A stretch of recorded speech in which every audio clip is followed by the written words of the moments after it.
I'm saying it's 1/8. All right.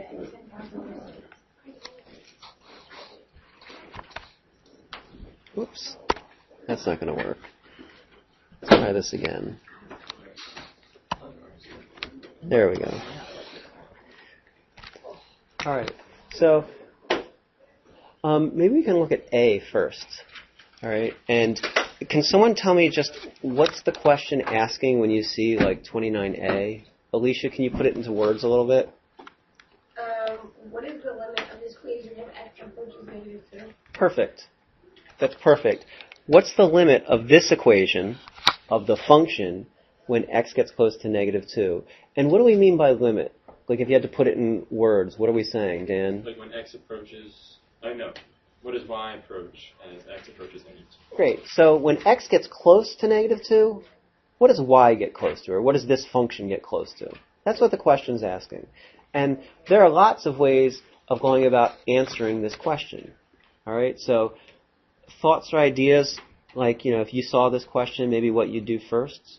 Morgan, was that a hand? No. No? Definitely not? All right. Kelly? Plug in -2 for x. All right. So Kelly's saying you could actually just plug in -2 to this equation. Let's see. If we did that, we would get -2 squared cubed is 8 minus 4 -8. Sorry, so I have -8 minus 8, right? So that's -16 plus 1, -15. Okay, so Kelly uses the plug-in method. Who cares what happens when x gets close? Why don't we just see what happens when x is -2, right? All right, that works in this case. All right, and we're going to talk about other methods to solve this.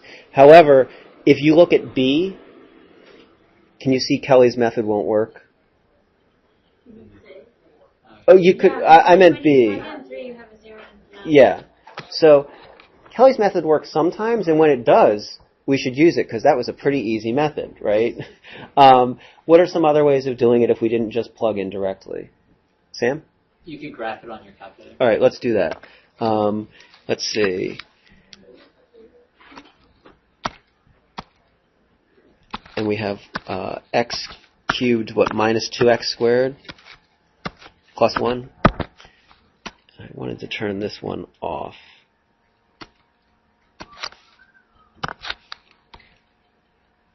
All right, that's off. And now let's see. I'm going to start with Zoom standard. Actually, I know that's not going to work. Because what did Kelly get for her answer? When x gets close to -2, what's y get close to? -15. That's all the way down here. So I know for a window, I'm going to need my y min to be, like -20 maybe. I mean, you could actually do -15, but I want to do -20. All right, so if we graph it, are we thinking about tracing it? I got a different graph. You did? Check what you put in. I thought so. So here we are. X is getting closer and closer to -2. -1.91, right, like -13, and -2.12. You know what might be better? We could actually type in -1.99. Right, so when x is close to that, y is close to, -14.8. What if we did -1.999? Oops, that is not going to work. Let me put a decimal point. Why did you just say 9 repeated on the calculator? 9 repeated is actually just the next number. So 1.9 repeating is really just 2. So that's, no. Like, there's nothing you can put in your calculator. It's not, like, 0.9 repeating is the fraction 9 over 9. Just like 0.3 repeating is the fraction 3 over 9. 0.5 repeating is 5 over 9. 0.9 repeating is 9 over 9. All right, so we think we're getting close to -15. Does that work graphically? And you could also do it in the home screen. Let's see. We could do vars, yvars function, so we could get our y variables, and we could plug in -1.99999, and we get, oh shoot, that will work for you. It won't work for me because I have it in y2. What did you just do? I did it wrong. What did you do? Y vars function, and I have my function in y2. I'm guessing that you all put yours in y1. I have something in y1 that I want to keep, so I'm going to put it in y2.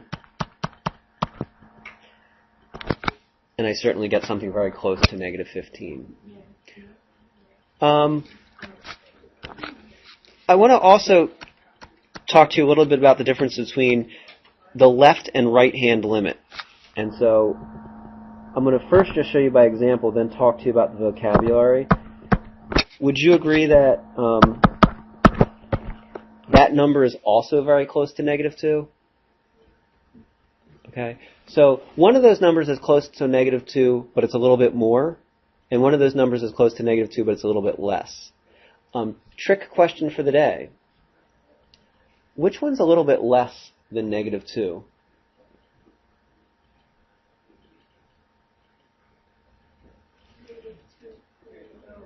Yeah.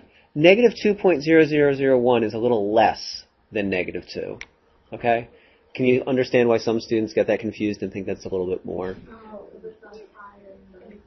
Yeah, it's negative. It's actually less than. Okay. And certainly, when you plug negative 2.0001 and you get negative 15.002, would you agree that that number is close to negative 15? Yeah. Okay. So, for A, I want to show you what we did. We actually did the limit as x gets close to negative 2 from a little bit above, that's a little plus sign, of x cubed minus 2x squared plus 1. And that little plus sign means a little bit more. Like, what's a little bit more than negative 2? Negative 1.999. Okay. And we saw that was about that was getting close to negative 15. We call this the right-hand limit. And if you think about it from the graph, right, from the graph, negative 1.999 is on the right-hand side of negative 2. Right? It's coming from the right. We can also look at the left-hand limit, which using notation looks a little like that. There's a little minus sign there. And we saw that that's also negative 15, and that's the left-hand limit. I want to show you a picture of that, but before I show you a picture of that example, does anyone have a question about the notation? Go ahead. Will they be different in some situations? I'm glad you asked. Can you hold on to that question for probably about 5 minutes? Because the important thing is, if the limit exists, it means that the left and the right hand have to agree. If they don't agree, if they're different, then we say the limit doesn't exist. And that, it's not a problem. We just have to make sure we say it. Yes, the limit does not exist. You're going to be so psyched. We'll all get to say that in 10 minutes. Go ahead, Kelly. Oh, sorry, Rachel. Sorry, I thought. Yeah, go ahead, Rachel. If you're finding the limit and left hand side, you also look at negative. If doesn't the right and left slip, or am I just looking at it? No, the right hand's always going to be a little bit more than whatever this number is. Okay, the right hand's always going to be a little bit more. What's a little bit more than negative 2? Negative 1.999. If we did it, what's a little bit more than 2, you would say 2.001.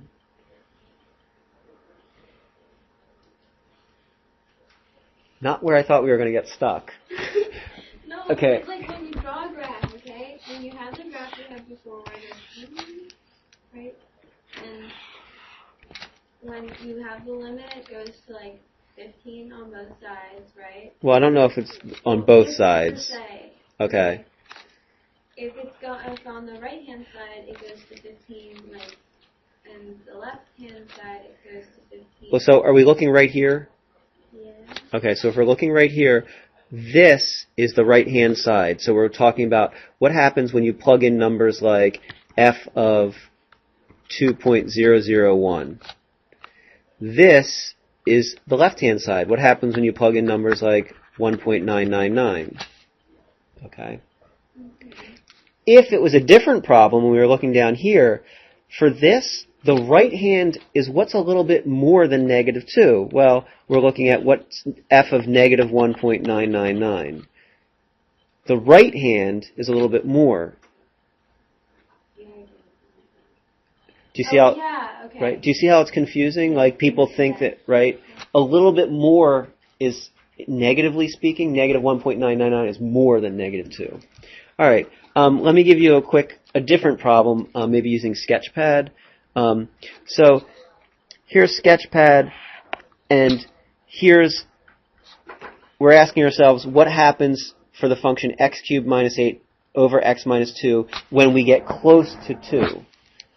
I don't know if I can do this. I don't think I can write on top of this. Hold on.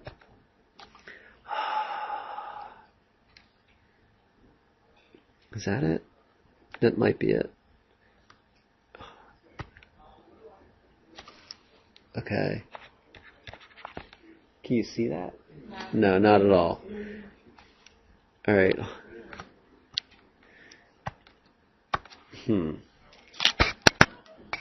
Let me try one more time. So we want this, and we want options. Okay. Do you see anything that says what I can draw with? Pen width. Oh, you can change the pen color by ending a drawing mode and typing. All right, so we should type like B for blue, right? Okay. All right, so let's try it. We want to go draw, and we want to do B. Okay. Okay, so we're asking ourselves, ooh, this is really bad. What's the limit? Sorry, not even worth it. All right, what's the limit as x gets close to 2? Now, if we use Kelly's method and actually just plug 2 in, what do we get in the numerator? 0. What do we get in the denominator? 0 over 0 is really bad in math. So we can't do Kelly's method. We can look at the graph. All right, so your friend in this case represents the right-hand limit. They're coming at this from the right hand. They are to the right of 2. As your friend's x value gets closer and closer to 2, what does your friend think he or she's getting closer and closer to for a y value? Can you see 12? Can you see that your friend would think that the y value, I mean, it's almost like mountain climbing or something. Whoops. And you're asking yourself, all right, how high do you think you are? And your friend's like, oh, I'm at 12. That's how high I am. All right. Meanwhile, you're coming up from the left-hand side, and as you get closer and closer to like the 2-mile mark, how high up do you think you are? 12. You represent the left hand. So when the left and right hand limits agree, we say that the limit exists. I want you to notice something. Is there any functional value at x equals 2? No, what happens when you plug 2 into this equation? What do you get? Yeah, it doesn't work. Actually, 2's not defined here. And if you think about it in terms of like Rachel's chair, right? I can be getting closer and closer to Rachel's chair from, is this your left or your right? From your left, right? Your friend can be getting closer and closer to Rachel's chair from the right. And it actually doesn't matter if Rachel's absent or not. You could be absent, and I'm still getting closer to her chair, right? That's what's going on here. Rachel's absent. Right? She's not there, but we're still getting closer and closer to 12. Is that okay? Why isn't it here? What is that? Because the limit, right, if we go back to that picture, this function doesn't even exist at 2. Right? There's no functional value there. No one's home. But it doesn't matter, because the question doesn't ask what happens at 2. The question asks, what's the limit when you get close to 2? And when you get close to 2, you think you're getting close to 12. When your friend gets close to 2, he or she thinks the function's getting close to 12. It actually doesn't matter that the function is never equal to 12. Okay? Has nothing to do with the question that's being asked. We're going to have to ask that question at some point, well, is Rachel absent or not? But this is not where we have to ask that. Let's try B. And the problem with B, if we do Kelly's method, what do you get in the numerator? What do you get in the denominator? Great. All right. I'll give you 15 seconds. Do another method that will work. Since we know plugging in's not going to work, what could we do that would work? Not would work, like with like wood. 16 seconds is really quick.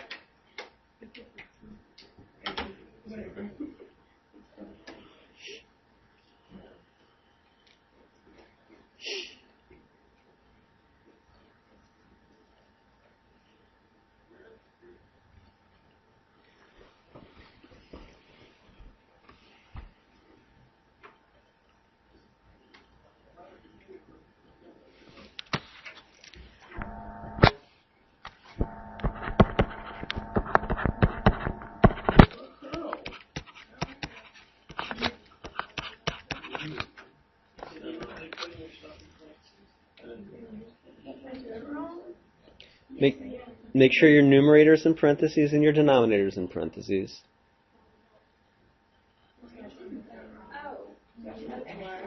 What'd you do, Ian? I actually went about it without a calculator. I don't want to hear it yet. We're not talking yet.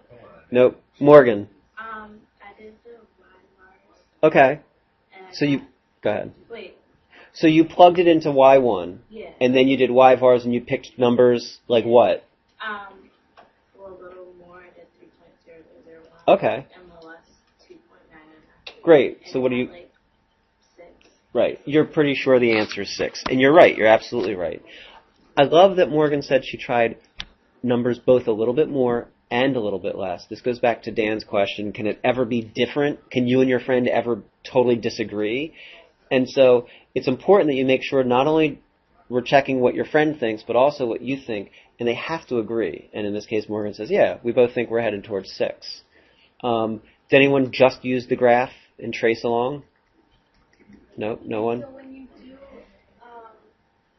put y1 and then you try and you just type in the equation, or So when you're in the graph mode, you type y1 into your function, right? So, and then you go to the home screen, and you type in y vars function y1 of 2.99, 2.999. Or if you're not a fan of that, you can actually just go straight to the graph and type trace and type in 2.999. Is that all right? All right. Trace, and then just type. All right. Ian says this problem doesn't have to be done graphically or numerically. We can do it algebraically. Am I right? Yeah. Okay, so talk me through it, Ian. Oh, maybe it's not like algebraically, but from last year you could do the leading coefficient dealings. And just plug 3 in, so x squared over x would be x squared. If you plug in 3 for x, it's 9. Never mind. Yeah. I don't even know what I was doing there. No, you were saying x squared over x reduces to x, and then you can plug 3 in, and x would be equal to 3. The limit would be 3. I don't know what I was thinking. Well, here, that leading coefficient thing works when x goes to infinity, not when x goes to 3 or some constant. All right? So not bad, but not right. We can do algebra. As a matter of fact, if I sent you to Algebra 2 class, what would you do with that numerator? factor. Okay, what do you have?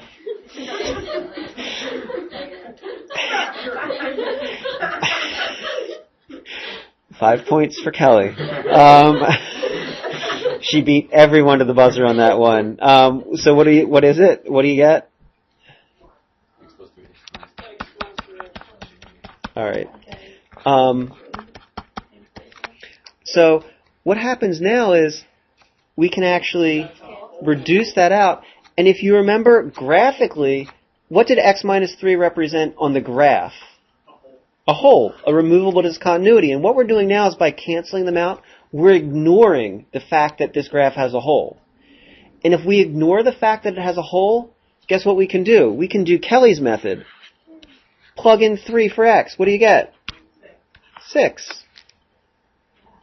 All right? So a little bit of algebra lets us get rid of the fact that there is a hole, and we don't have that problem anymore. Maybe look at D. We might come back to C, but I want to look at D, because D, I think, raises the question that Dan was talking about.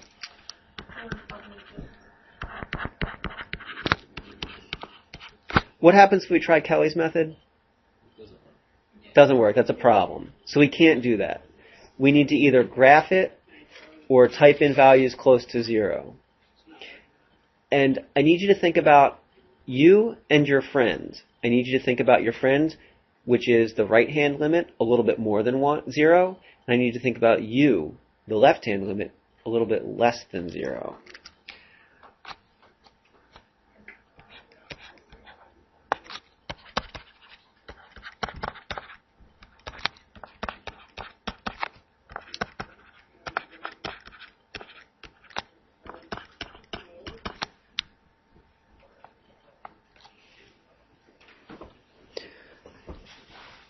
Drew, are you going to be you or your friend?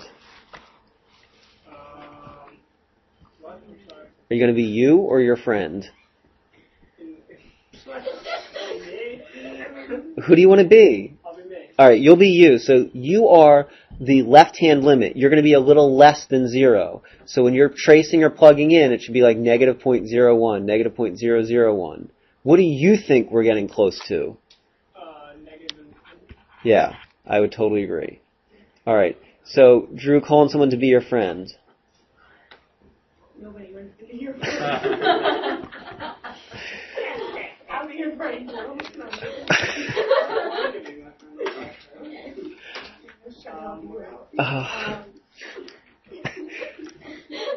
Oh my goodness. Go ahead. All right, so Morgan, you're Drew's friend, and you're coming at this from a little bit above. You're the right-hand limit. What do you think we're getting close to? Yep. And that's a problem. And that's what Dan was asking before. Will the right and left hand always agree? And here's an example where they won't. And as a matter of fact, if you think about the graph, can you think about that graph? And here's Drew walking down to negative infinity, and here's Morgan walking up to positive infinity. They think they're totally different places. Okay? Because of this, we say, because the left and right hand don't agree, we say that the limit does not exist. All right? So the limit does not exist. All right? And mathematicians sometimes abbreviate it as DNE, does not exist.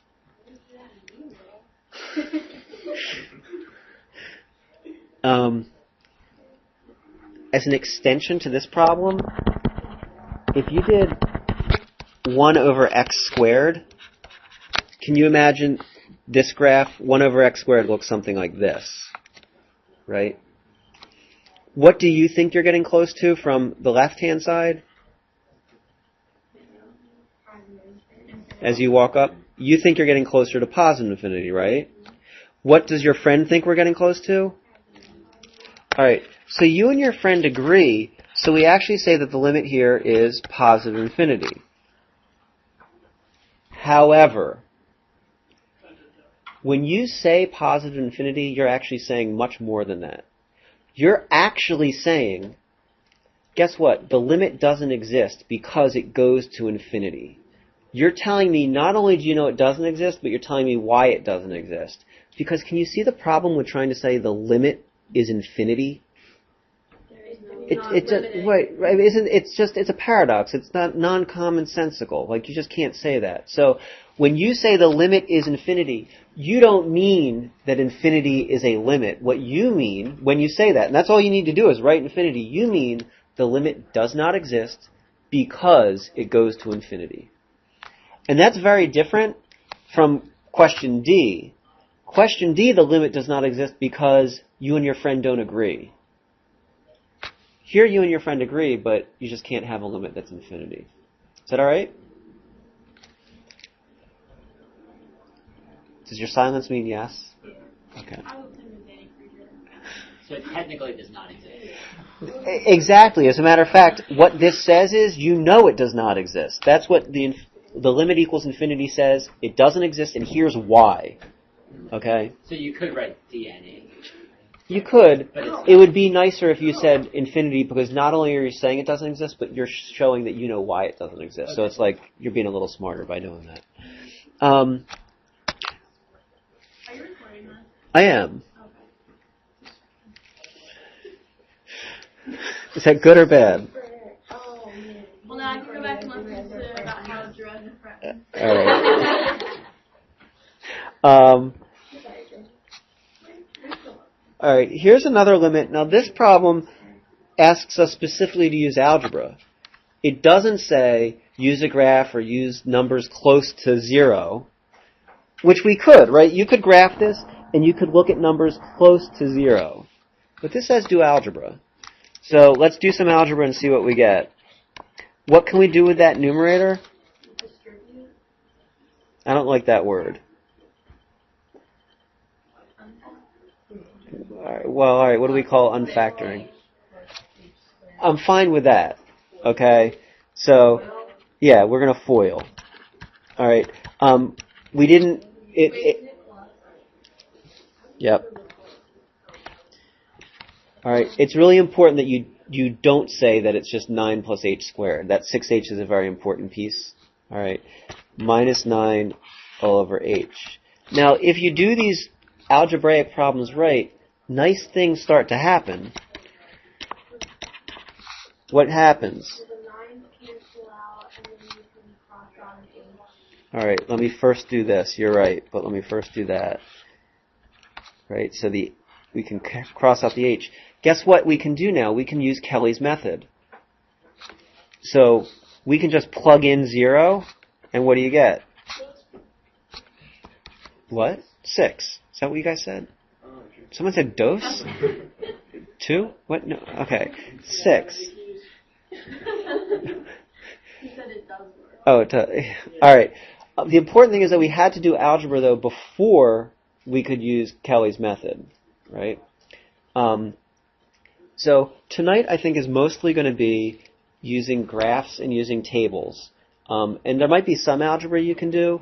I guess I should also say, I think the book says like, plug in values of h plus 0.1, h plus 0.01, h plus 0.001, and h minus 0.1, h minus 0.01, h minus 0.001. Do you see how these, when they say plug in these values, they're actually saying plug in that h, which is getting close to 0, a little bit more, like 0.1, 0.01, 0.001, like your friend, the right hand, and then also do the left hand. Do you see how that's another way of sort of saying it with these values?